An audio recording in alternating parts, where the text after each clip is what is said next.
Hi guys, കലിബ്രോ എന്ന YouTube ചാനലിൽ എല്ലാവർക്കും സ്വാഗതം. Bigg Boss Malayalam season 7 live updated എത്തിയിരിക്കുകയാണ്. അപ്പൊ നമ്മൾ ഇന്നലെ ഒരു പ്രൊമോ കണ്ടിട്ടുണ്ടായിരുന്നു. ആര്യന് ഒരു സീക്രട്ട് ടാസ്ക് ഒക്കെ കൊടുക്കുന്ന സംഭവം. എന്തായാലും അതിനെ കുറിച്ച് തന്നെ കടക്കാം.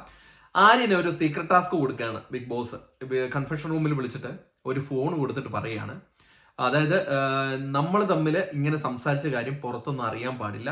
ഞാനും നീയും തമ്മിലുള്ള ഒരു ബന്ധവും അറിയാൻ പറ്റില്ല.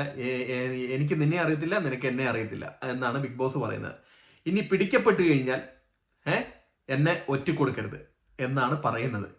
അപ്പം അങ്ങനെ പറഞ്ഞിട്ട് എന്താ ഈ ടാസ്ക് എന്ന് പറഞ്ഞു കഴിഞ്ഞാൽ, ഒരു ഫോൺ കൊടുക്കുകയാണ്.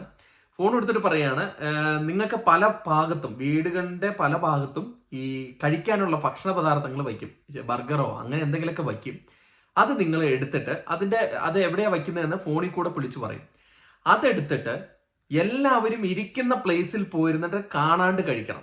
ഒളിച്ചു നിന്ന് കഴിക്കാൻ പറ്റില്ല. എല്ലാവരും ഇരിക്കുന്ന ഇപ്പം പ്രൈവറ്റ് ആയിട്ടുള്ള ഭാഗത്ത് പോയിരുന്ന് കഴിക്കാൻ പറ്റില്ല. പബ്ലിക് ആയിട്ടുള്ള ഭാഗത്ത് ഒളിച്ചു പോയിരുന്ന് കഴിക്കണം എന്നാണ് പറയുന്നത്. ഇപ്പം ബെഡ്റൂമിന്റെ അവിടെ എല്ലാവരും ഉണ്ടല്ലോ, അവിടെയൊക്കെ പോയിരുന്ന് കഴിക്കാം. ഇതാണ് ടാസ്ക്. അപ്പൊ ടാസ്കില് പിടികൊടുത്തു കഴിഞ്ഞാൽ, ഇപ്പൊ പിടിക്കപ്പെട്ടു കഴിഞ്ഞാൽ ഒരിക്കലും അത് ബിഗ് ബോസ് പറഞ്ഞിട്ടാണ് ഇത് ചെയ്തതെന്ന് പറയാൻ പാടില്ല. അതിന്റെ മെയിൻ കാരണം എനിക്ക് തോന്നുന്നത്, ഈ ടാസ്കില് ആര്യനെ കൂടാതെ വേറെയും കുറെ പേരെ ഇങ്ങനെ ആഡ് ചെയ്തുകൊണ്ടിരിക്കുമായിരിക്കും.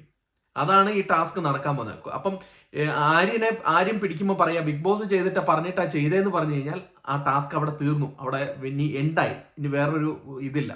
അപ്പൊ അതുകൊണ്ടാണ് ബിഗ് ബോസ് പറയുന്നത്, പിടിക്കപ്പെട്ട് കഴിഞ്ഞാൽ എന്നെ ഒറ്റിക്കൊടുക്കരുത്. അതായത് ഞാനും നീയും തമ്മിലുള്ള യാതൊരു ബന്ധവുമില്ല, ഇത് നമ്മളിവിടെ കണ്ട് സംസാരിച്ച കാര്യങ്ങളൊന്നും പുറത്തറിയാൻ പാടില്ല എന്നാണ് പറയുന്നത്. അപ്പം അങ്ങനെ ടാസ്ക് തുടങ്ങുകയാണ്. അപ്പൊ ടാസ്ക് തുടങ്ങുമ്പം ആര്യനെയാണല്ലോ കൺഫ്യൂഷൻ റൂമിൽ വിളിച്ചത്. അപ്പം ബാക്കിയുള്ളവർക്ക് എന്തായാലും ഒരു ഡൗട്ട് അടിക്കും. അതുകൊണ്ട് ബാക്കി എല്ലാവരെയും വിളിക്കുകയാണ്. കുറച്ച് പേരൊക്കെ വിളിക്കുന്നുണ്ട്, നൂറേനൊക്കെ വിളിക്കുന്നുണ്ട്. നൂറയെ വിളിച്ചിട്ട് വിശേഷങ്ങൾ ചോദിക്കുകയാണ്. എന്തൊക്കെയുണ്ട്, വീട്ടുകാർ വരാത്തോണ്ട് വിഷമമാണോ, ആരാണ് ഇവിടുത്തെ ബെസ്റ്റ് ഫ്രണ്ട്. അപ്പൊ നൂറ് പറഞ്ഞു നമ്മുടെ അനുമോളാണ്. അതോടൊപ്പം തന്നെ എന്താണ് ഫാമിലി റൗണ്ടിൽ എങ്ങനെയുണ്ടായിരുന്നു എന്ന് ചോദിക്കണം. അപ്പം പറഞ്ഞു എന്റെ ഉമ്മയും ബാപ്പയും വരാത്തതുകൊണ്ട് വിഷമമുണ്ടെന്ന് പറയാണ്. പിന്നെ ആരാണ് മിസ് ചെയ്യുന്നതെന്ന് പറയുമ്പോൾ അനിയനെ ഭയങ്കരമായിട്ട് മിസ് ചെയ്യുന്നതെന്നൊക്കെ പറഞ്ഞിട്ട് സെന്റി ആയിട്ട് സാഡാവുന്നുണ്ട്. അപ്പോഴേക്കും ബിഗ് ബോസ് മോട്ടിവേറ്റ് ചെയ്യാണ്. അത് കഴിഞ്ഞിട്ട് നെവിനെയൊക്കെ വിളിക്കുന്നുണ്ട്. നെവിൻ വന്നപാടെ ടാസ്ക് തരാനല്ലേ വിളിച്ച് എന്ന് ചോദിക്കുകയാണ് നെവിൻ. അപ്പം അതുകൊണ്ടാണ് ഇങ്ങനെ 5-6 പേരെയൊക്കെ വിളിച്ച് കൺഫ്യൂഷൻ റൂമിൽ വിളിച്ച് വെക്കുമ്പോൾ വിചാരിക്കില്ല ഇത് ടാസ്ക് ആണെന്ന്. എന്തായാലും ഇനി ആര്യന്റെ കളിയിലേക്ക് പോവാം. എന്തായാലും ആര്യന് കോള് വരുന്നുണ്ട്. ആര്യൻ നൈസായിട്ട് അത് ഗാർഡൻ ഏരിയയിൽ, ഗാർഡൻ ഏരിയ എന്ന് പറഞ്ഞാൽ ഇച്ചിരി വൈഡ് ആയിട്ടുള്ള പ്ലേസാണ്. അവിടെ തുണി അലക്കി ഒരു കൊടയൊക്കെ പിടിച്ചിട്ട് തുണി അലക്കി കൊണ്ട് ഇട്ടുകൊണ്ട് എന്നിട്ട് ഇങ്ങനെ പറയും ബിഗ് ബോസ് എന്ന് പറഞ്ഞിട്ട് ചെയ്യാണ്. അടിപൊളിയായിട്ട് ചെയ്തിട്ടുണ്ട് പുള്ളി. ഒരു ലെവല് വേറെ മാറിക്കൊണ്ടിരിക്കുകയാണ് ആര്യൻ ഒരു പക്ക ഗെയിമർ ആയിട്ട് മാറിക്കൊണ്ടിരിക്കുകയാണോ. ഒരു രക്ഷയില്ല. ഇന്നലത്തെ പെർഫോമൻസിൽ നന്നായിട്ട് പെർഫോം ചെയ്തു.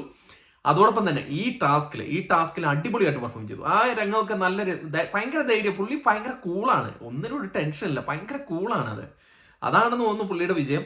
എന്തായാലും വന്ന് കൊടയിലൊക്കെ ഇങ്ങനെ പിടിച്ചിട്ട് കൊടയൊക്കെ ഉണ്ട്. അപ്പൊ ആരും കാണില്ലല്ലോ, തുണിയൊക്കെ ഇങ്ങനെ അലക്കിയിട്ടിട്ട് ഇങ്ങനെ സംസാരിക്കുകയാണ്. എവിടെയാണ് വെച്ചിരിക്കുന്നത്? അപ്പോഴേക്കും പണിപ്പുര ഇതിന്റെ ഷോറൂമിലാണ് വെച്ചിരിക്കുന്നത്. ബർഗറാണുള്ളത്. പുള്ളി നൈസായിട്ട് അവിടെ നിന്ന് ബർഗർ എടുത്ത് ആരും കാണാണ്ട് പോയിട്ട് ബെഡ്റൂമിന്റെ അവിടെ ഡ്രോയർ തുറന്നിട്ട് അങ്ങ് കഴിച്ചു. ഫസ്റ്റ് ടാസ്ക് വിജയകരമായിട്ട് പുള്ളി ചെയ്തു. പിടിക്കപ്പെട്ടിട്ടില്ല. പിടിക്കപ്പെട്ടിട്ടുണ്ടെങ്കിൽ സ്വന്തം റിസ്ക്, എന്തെങ്കിലും കള്ളത്തനം പറഞ്ഞ് പുള്ളി ഒഴിവാകണം. ബിഗ് ബോസിന്റെ പേര് പറയുന്നത്, ബിഗ് ബോസിന്റെ പേര് പറഞ്ഞു കഴിഞ്ഞാൽ അവിടെ ഈ ടാസ്കിന് ഒരു എൻഡാവും. എന്തായാലും അടിപൊളിയായിട്ട് ആരും കളിച്ചിട്ടുണ്ട്, ഒരു രക്ഷയില്ല. ലൈവ് കണ്ടവർ ഉണ്ടെങ്കിൽ അവർക്ക് മനസ്സിലായിട്ടുണ്ടാവും. അടിപൊളിയായിട്ട് കളിച്ചിട്ടുണ്ട്. ഇനിയിപ്പം പറയേണ്ടത് ആര്യന്റെ PR ആണെന്ന് പറയുന്നത്. കുറെ പേര് ഇപ്പൊ അനുമോളുടെ PR ആക്കിയിട്ടുണ്ട്, അനീഷിന്റെ PR ആക്കിയിട്ടുണ്ട്. നല്ലത് കളിച്ചിട്ടുണ്ടെങ്കിൽ നല്ല പറയും. എനിക്ക് ആര്യന് ആദ്യം ലാലേട്ടന്റെ അടുത്തുള്ള അന്ന് ലാലേട്ടനെ തിരിച്ചു പറഞ്ഞ ഇതൊക്കെ കണ്ടപ്പോൾ എനിക്ക് ആര്യനോട് ഭയങ്കര വിഷമമായിരുന്നു, ഭയങ്കര വെറുപ്പായിരുന്നു. ഇവനെങ്ങനെയാണ് ലാലേട്ടന്റെ അടുത്ത് ഇത്രയും പറയുന്നത്. പക്ഷെ ആര്യൻ ഇപ്പം പക്ക ഗെയിം കളിക്കുകയാണ്. നല്ല രീതിയിൽ ആര്യന് എന്താ പറയാ, നല്ല രീതിയിൽ കളിക്കുന്നത്, എല്ലാവർക്കും ഇഷ്ടം തോന്നുന്ന രീതിയിൽ ചെയ്യാണ്. മായാമോഹിനിയായിട്ടുള്ള കഴിഞ്ഞ ടാസ്കില് നല്ല രീതിയിലൊക്കെ പ്ലേ ചെയ്തു. ഇന്നും നല്ല രീതിയിൽ തന്നെയാണ് കളിച്ചത്. ബർഗറൊക്കെ എടുത്ത് കഴിച്ചത് ഒരു രക്ഷയില്ല. അടിപൊളിയായിട്ട് ചെയ്തിട്ടുണ്ട്. First attempt വിജയിച്ചിരിക്കുകയാണ്.